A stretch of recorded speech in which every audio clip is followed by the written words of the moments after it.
নমস্কার, আমি রিশা। আমার আরেকটি মিনি ব্লগে আপনাদের সকলকে স্বাগত। বাবা আর আমি মিলে সকালে চলে গিয়েছিলাম প্রতিমা আনার জন্য।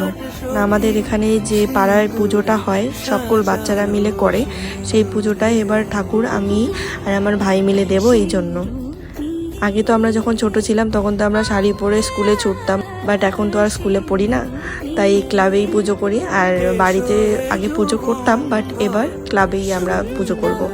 পাড়ায় যে ছোট বাচ্চাগুলো আছে তারা তো স্কুলে গিয়ে সেভাবে অঞ্জলি দিতে পারে না, তাই আমাদের এখানে সবাই মিলে ছোট করে একটা পুজোর আয়োজন করি প্রত্যেক বছরই আমরা।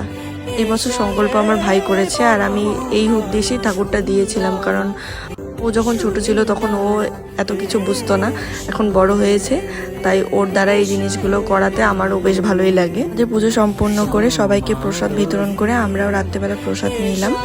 তো সবাইকে সরস্বতী পূজার অনেক অভিনন্দন। সবাই ভালো থাকবেন। টাটা।